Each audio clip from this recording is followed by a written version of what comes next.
Bienvenue à Jérusalem, ville de la vérité présente. Mes amis, je suis de retour avec le sous-titre 3, et si c'est la première leçon que vous regardez, nous dévoilons le mystère qui a été gardé secret depuis le début du monde. Ce mystère a été révélé à ses disciples lorsque Jésus est venu sur terre, mais ils n'y ont pas prêté beaucoup d'attention et l'ont manqué.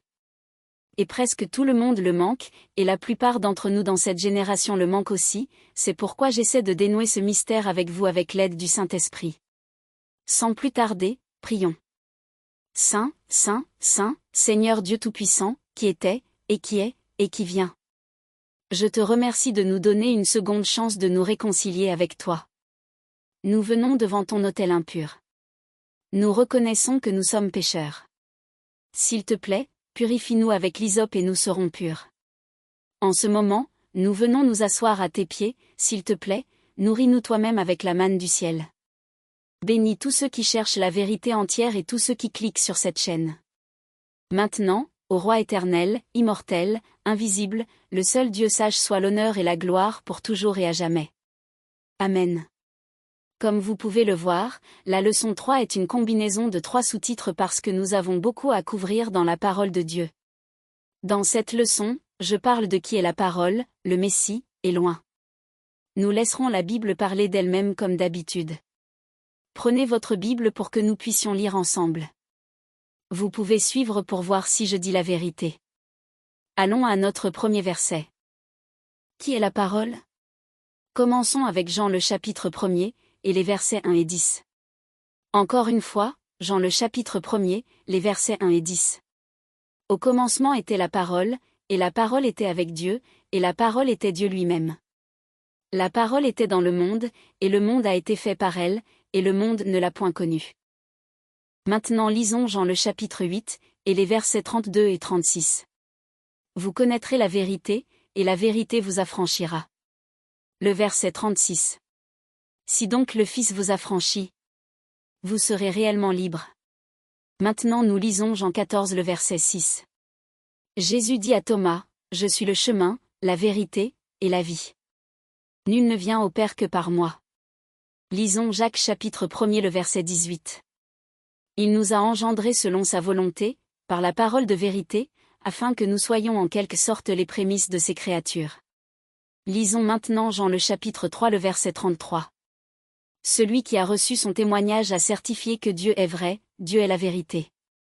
Donc, ce que je vous montre ici, c'est que seule la vérité peut vous rendre libre, la vérité seule vous affranchira.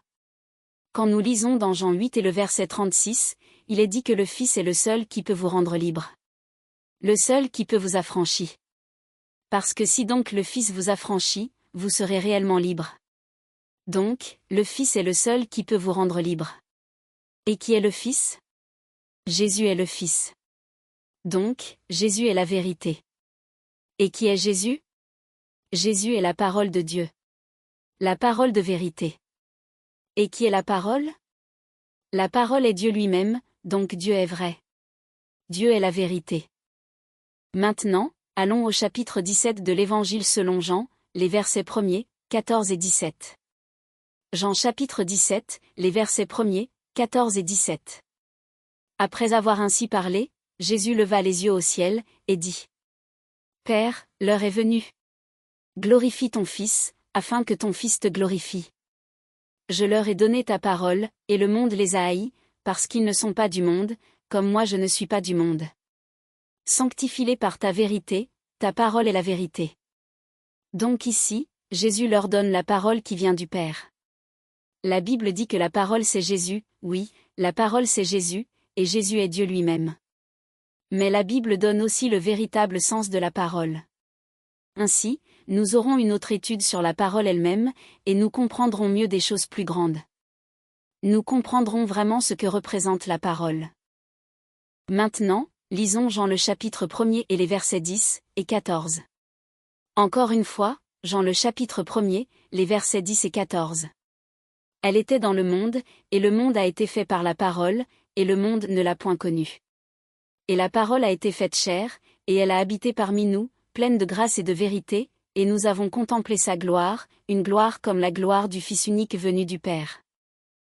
Quand la parole a-t-elle été faite chair? Allons à la parole de Dieu et voyons. Voyageons au livre de Matthieu, le chapitre 26, les versets 47 à 50. Matthieu, le chapitre 26, les versets 47 à 50. Comme il parlait encore, voici, Judas l'un des 12, arriva, et avec lui une foule nombreuse armée d'épées et de bâtons, envoyés par les principaux sacrificateurs et par les anciens du peuple. Celui qui le livrait leur avait donné ce signe, celui que je baiserai, c'est lui. Saisissez-le.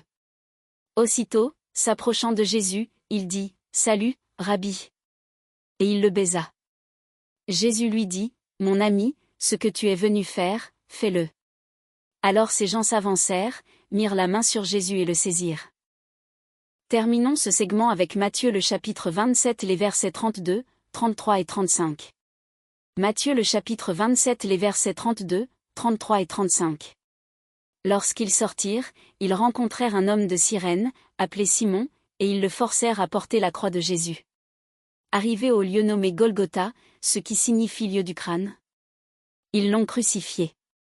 Comme vous pouvez le voir dans la scène que nous avons lue précédemment, Judas est venu avec une grande multitude et ils ont mis la main sur Jésus.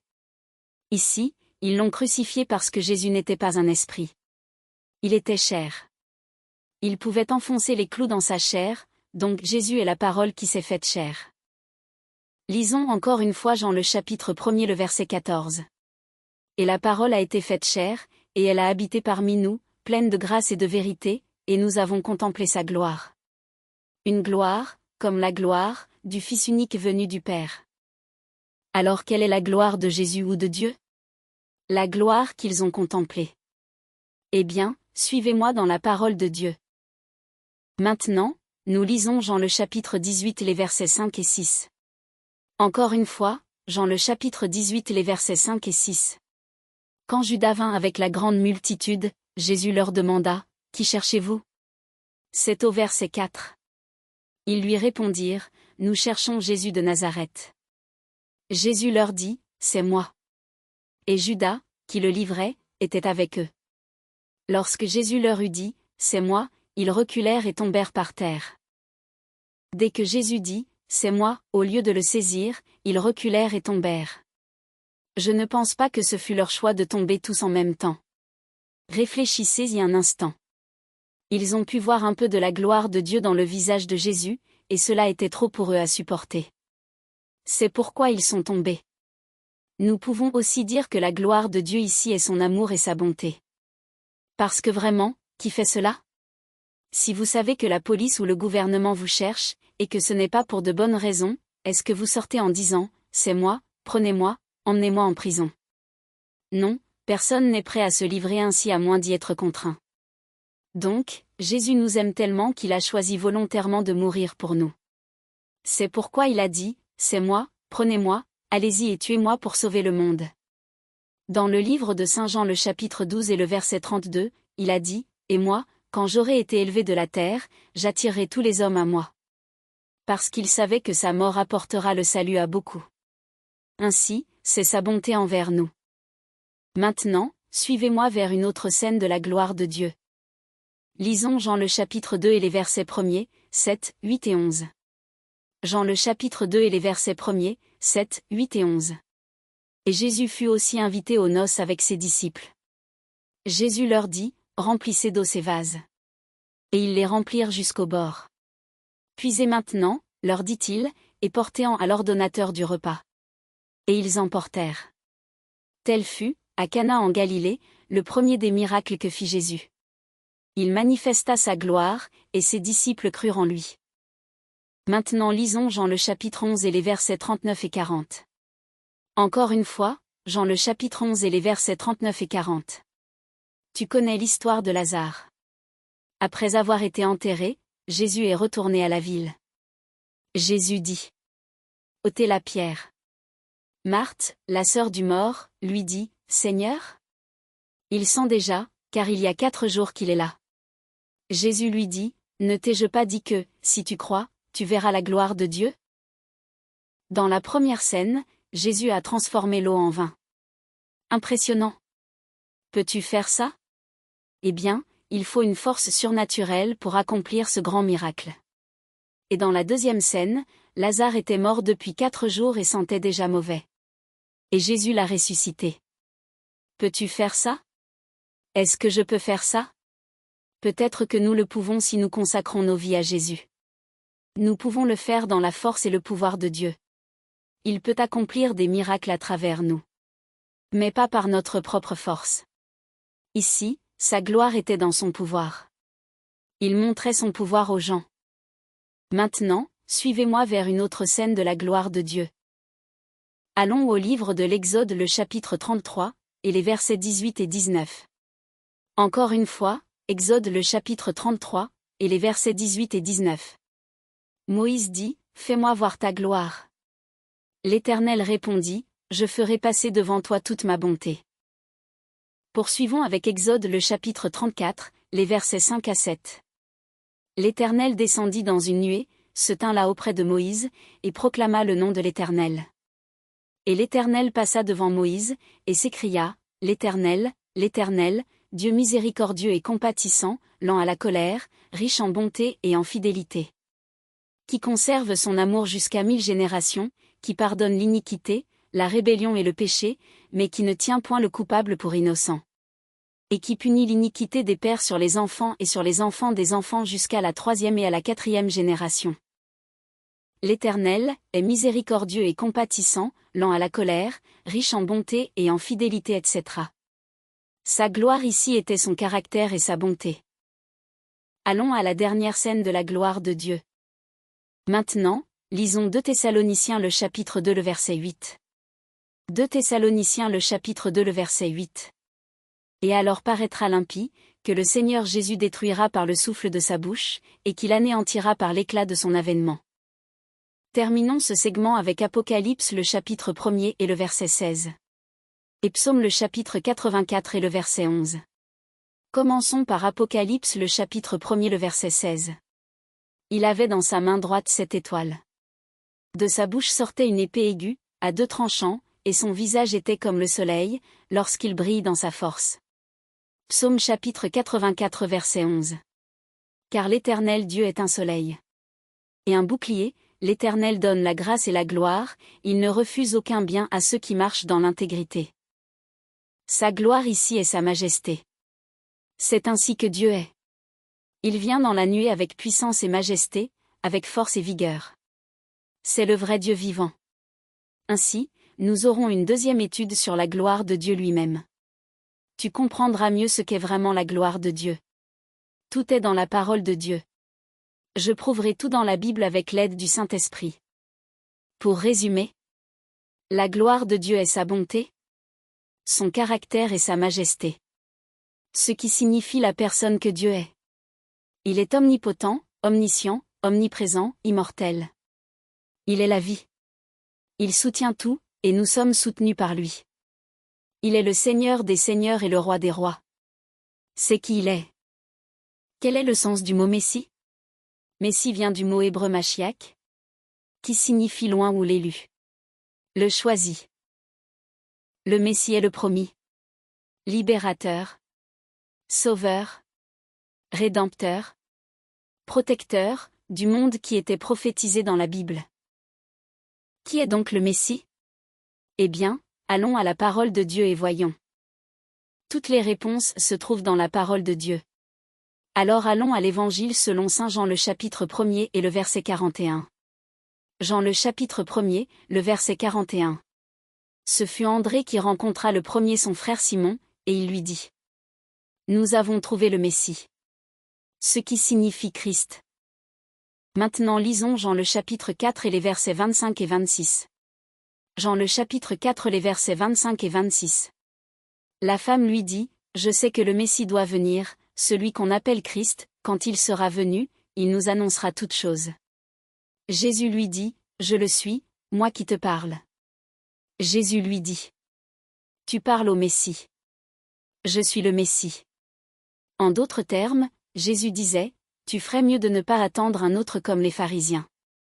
Sinon, tu risques de le manquer aussi. Référence sur le Messie. Commence à partir de la Genèse jusqu'à l'Apocalypse. Genèse le chapitre 3 le verset 15 de l'Ancien Testament dit: je mettrai inimitié entre toi et la femme, entre ta postérité et sa postérité, celle-ci t'écrasera la tête, et tu lui blesseras le talon. Cela pointait vers Jésus, l'agneau, et le Messie qui viendrait sauver l'humanité. Apocalypse le chapitre 22 et les versets 20 et 21 du Nouveau Testament disent, « Celui qui atteste ces choses dit, oui, je viens bientôt. Amen, viens, Seigneur Jésus. Que la grâce du Seigneur Jésus soit avec tous. Amen. » Ainsi, vraiment, toute la Bible, de la Genèse à l'Apocalypse, parle du Père et du Fils. Je ne mentionne pas le Saint-Esprit parce que Dieu est Esprit, comme le dit Jean le chapitre 4, le verset 24. Donc, le Saint-Esprit est l'Esprit de Dieu ou de Jésus lui-même. Nous aurons une étude séparée sur l'Esprit lui-même. Qui est loin? Eh bien, allons à la parole de Dieu. Allons au livre de Zacharie le chapitre 4 et le verset 14. Zacharie le chapitre 4, le verset 14. Et il dit, « Ce sont les deux loins qui se tiennent devant le Seigneur de toute la terre. » Continuons avec Zacharie le chapitre 4 et les versets 1 à 6. Encore une fois, Zacharie le chapitre 4 les versets 1 à 6. L'ange qui parlait avec moi revint, et il me réveilla comme un homme que l'on réveille de son sommeil. Il me dit, « Que vois-tu » Je répondis, « Je regarde, et voici, il y a un chandelier tout d'or, surmonté d'un vase et portant 7 lampes, avec 7 conduits pour les lampes qui sont au sommet du chandelier. Et il y a près de lui 2 oliviers, l'un à la droite du vase, et l'autre à sa gauche. » Et reprenant la parole, je dis à l'ange qui parlait avec moi, « Que signifient ces choses, mon Seigneur » L'ange qui parlait avec moi me répondit, « Ne sais-tu pas ce que signifient ces choses » Je dis, « Non, mon Seigneur. » Alors il reprit et me dit, « C'est ici la parole, que l'Éternel adresse à Zorobabel. Ce n'est ni par la puissance ni par la force, mais c'est par mon esprit, dit l'Éternel des armées. » Maintenant nous lisons, Jean le chapitre 6 le verset 63. Jean le chapitre 6 le verset 63. C'est l'esprit qui vivifie, la chair ne sert de rien. Les paroles que je vous ai dites sont esprit et vie. Nous venons de lire dans Zacharie chapitre 4 le verset 6. C'est ici la parole que l'Éternel adresse à Zorobabel, ce n'est ni par la puissance ni par la force, mais c'est par mon esprit. Ces 2 oliviers représentaient la parole de Dieu. Et Dieu dit, non par la puissance, ni par la force, mais par mon esprit, ce qui signifie, non par notre propre force, mais avec la force et la puissance de Dieu. Ici, en Jean chapitre 6 le verset 63, nous voyons que les paroles que je vous ai dites sont esprit, parce que Dieu est esprit, et la parole est Dieu. Ces 2 oliviers représentent l'Ancien et le Nouveau Testament. Ce sont les oins. Ce sont la parole de Dieu. Et la parole est Jésus. Au commencement était la parole. Et la parole était avec Dieu et la parole était Dieu lui-même. Donc, la parole s'est faite chair. Ainsi, loin est la parole de Dieu qui est Jésus-Christ lui-même. La Bible nous a indiqué quand nous atteindrions le Messie ou loin. Lisons Daniel le chapitre 9, les versets 24 et 25. Daniel le chapitre 9, les versets 24 et 25. 70 semaines ont été fixées sur ton peuple et sur ta ville sainte, pour faire cesser les transgressions et mettre fin au péché, pour expier l'iniquité et amener la justice éternelle, pour sceller la vision et le prophète, et pour oindre le Saint des Saints. Sache-le donc, et comprends. Depuis le moment où la parole a annoncé que Jérusalem sera rebâtie jusqu'à loin, au conducteur, il y a 7 semaines et 62 semaines, les places et les fossés seront rétablis, mais en des temps fâcheux. Nous venons de lire dans Daniel que c'était à partir du décret de restauration et de reconstruction de Jérusalem. Le point de départ pour atteindre loin était un décret du roi Artaxerxès autorisant le peuple de Dieu à retourner à Jérusalem et reconstruire la ville. Nous ferons les calculs ensemble. Maintenant, allons au livre d'Esdras le chapitre 7. Vous pouvez lire tout le chapitre si vous le souhaitez, mais nous lisons les versets 1er et 7. Esdras le chapitre 7, les versets 1er et 7. Après ces choses, sous le règne d'Artaxerxès, roi de Perse, vint Esdras, fils de Séraja, fils d'Azaria, fils de Hilkija. Plusieurs des enfants d'Israël, des sacrificateurs et des Lévites, des chantres, des portiers, et des Néthiniens, vinrent aussi à Jérusalem, la 7e année du roi Artaxerxès. Selon l'histoire, le roi Artaxerxès a commencé son règne en 464 avant Jésus-Christ. Mais le décret a été fait la 7e année de son règne. Donc, en comptant à partir de avant Jésus-Christ vers l'avenir, après Jésus-Christ, vous devez descendre dans les nombres. Alors, faisons les calculs. Vous avez 464 avant Jésus-Christ quand il a commencé son règne, moins les 7 années du décret. Donc, 464 avant Jésus-Christ moins 7 ans égale 457 avant Jésus-Christ. C'est le point de départ, ou la date dans la prophétie des 2300 soirs et matins, ou des 70 semaines. Donc, depuis le début jusqu'à ce que nous atteignions le Messie, ou loin, ce sera 60, plus 7, plus 2 semaines. Lorsque nous les ajoutons tous ensemble, cela nous donne 69 semaines. En 69 semaines, le Messie sera loin. Donc, vous avez 69 semaines multipliées par 7 jours dans une semaine égale 483 jours. Puisqu'un jour équivaut à une année, cela vous donne 483 années sur les 70 semaines prophétisées. Les 70 semaines équivalent à 70 semaines multipliées par 7 jours dans une semaine égale 490 jours ou années. Encore une fois, faisons les calculs ensemble.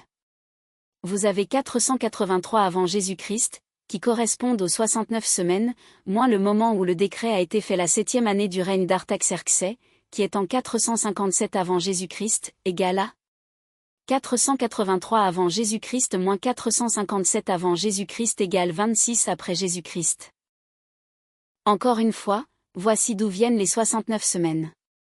Au verset 25, il dit : Sache-le donc, et comprends que depuis le moment où l'ordre de restaurer et de reconstruire Jérusalem est donné jusqu'au Messie, ou jusqu'à loin, au conducteur, il y aura 7 semaines et 62 semaines. Ainsi, vous avez 7 semaines plus 62 semaines, ce qui donne 69 semaines jusqu'à ce que nous atteignions loin. Encore une fois, voici le calcul des 69 semaines ou des 483 jours ou années de la prophétie des 70 semaines.